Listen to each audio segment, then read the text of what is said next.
बात रखने से पहले मैं बता देना चाहता हूँ, मैं national front for Sikh social justice का फाउंडर प्रेसिडेंट हूँ।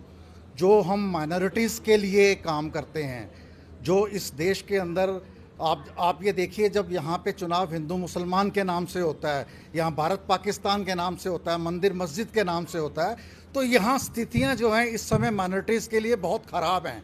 जिस प्रकार से मैं ख़ास तौर पे सिखों की बात करूँ तो आज हमारे जो गुरुद्वारे हैं, हरिद्वार के अंदर हमारा गुरुद्वारा था, उसको ख़त्म कर दिया गया।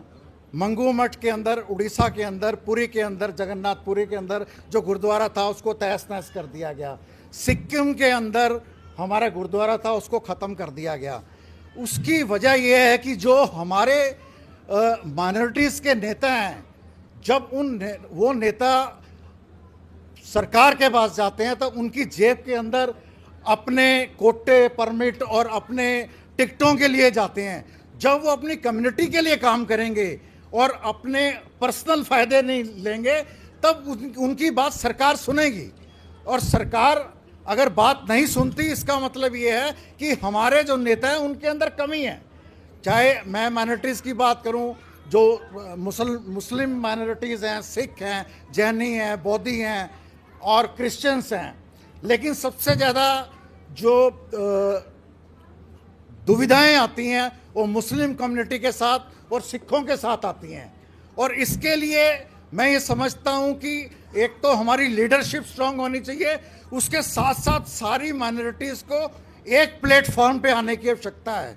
जब सारी माइनॉरिटीज़ एक प्लेटफॉर्म पे आएंगी तो हमारे साथ ये बेइंसाफ़ी कभी भी नहीं हो पाएगी और हम अपने जो आपसी जो रंजिशें उनको ख़त्म करके हम एक सच्चे मन के साथ अगर आए। मैं आपको माइनॉरिटीज़ के ऊपर सबसे बड़ा जो जनसंहार हुआ वो 1984 के अंदर हुआ, जब सिखों के साथ जो कत्लेआम होता है, तो वो उस माइनॉरिटीज़, हमारी माइनॉरिटीज़ को गले में टायर डाल के जला जला के मार दिया गया और बाकी सब लोग देखते रहे।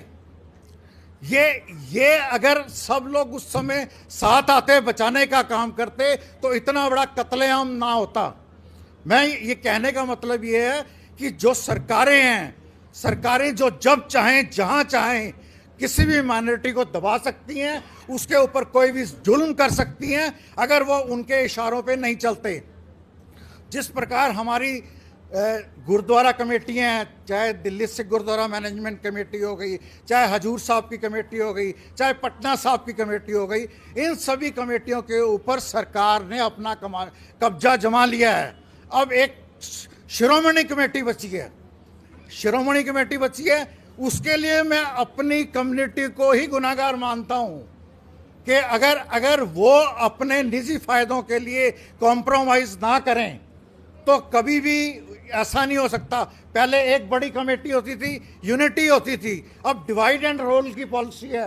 लोग अपने निजी फायदों के लिए कमेटी के अंदर सैकड़ों करोड़ रुपए का फंड है, उसको यूज़ करने के लिए, अपनी जो सरकार से टिकटें लेने के लिए वो अपनी कम्युनिटी को बेचने का काम करते हैं। ये सब कम्युनिटी के अंदर है। जो माइनॉरिटीज़ के ऊपर जो जुल्म होते हैं उसकी सबसे बड़ी और कोर रीज़न है हमारी लीडरशिप में कमी। मेरा ये मानना है कि अगर हमारी लीडरशिप स्ट्रांग होगी तो हमारे ऊपर ये इस तरह के जो डिक्टेटरशिप है वो सरकार कभी नहीं कर पाएगी।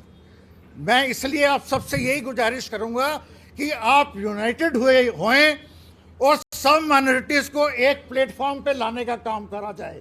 और इसके लिए हम सबको आगे बढ़कर एक ऐसी माइनॉरिटीज़ की संस्था बनाने का पहल करनी होगी जिसके अंदर सभी माइनॉरिटीज़ हों, उसके बड़े बड़े लोग हों, एक बहुत बड़ा जनाधार हो, ताकि जब किसी के ऊपर कोई जुल्म होता है, जिस तरह हमारे सिखिज़म के अंदर बच्चे एग्ज़ाम देने जाते हैं तो 5 ककार होते हैं, हमें कृपान भी डाली जाती है। सुप्रीम कोर्ट की जजमेंट के बावजूद भी जानबूझकर उनको एग्ज़ाम देने से रोका जाता है। ये शरारती तत्व हैं। ऐसा नहीं है कि उन्हें मालूम नहीं है, लेकिन ये जानबूझकर हमारे ऊपर दबाव डालने की मंशा से इस तरह के काम करे जाते हैं। उसी प्रकार बाकी जो और रिलीजन है उनका भी शोषण होता है। ये आपको बहुत सारे एग्जाम्पल मिलेंगे। देखिए जैसे दिल्ली, यहाँ ये बड़े शहर हैं, यहाँ पे ये घटनाएं कम होती हैं, लेकिन दिल्ली से बाहर जहाँ पे आइसोलेटेड लोग रहते हैं कम्युनिटी के, वहाँ उनके साथ इतने जुल्म होते हैं कि वो उनकी आवाज़ भी नहीं पहुँच पाती। जब हमारा एक बड़ा प्लेटफॉर्म खड़ा होगा तो वहाँ पे उन लोगों की सुनवाई होगी, उनके साथ इंसाफ होगा और सरकार के साथ हम ये सारी चीज़ें रख सकते हैं और सरकार के ऊपर भी दबाव बनेगा कि अगर हम कुछ करेंगे तो एक बहुत बड़ा जन सैलाब खड़ा हो जाएगा। इसलिए हम सबको ज़रूरत है एकत्रित होने की, सारी माइनॉरिटीज़ को इकट्ठा होने की, एक प्लेटफॉर्म बनाने की। मैं इसी बात के ऊपर ज़्यादा जोर देना चाहता हूँ कि एक प्लेटफॉर्म के नीचे आइए और अपने ऊपर होने वाले जुल्मों से बचने का काम कीजिए। मैं आप सबका धन्यवाद करता हूँ, ख़ास तौर पे ऑल इंडिया तंजीम इंसाफ का, जिन्होंने मुझे यहाँ बुलाया और अपनी बातें रखने का मौका दिया। बहुत बहुत धन्यवाद, शुक्रिया, थैंक यू।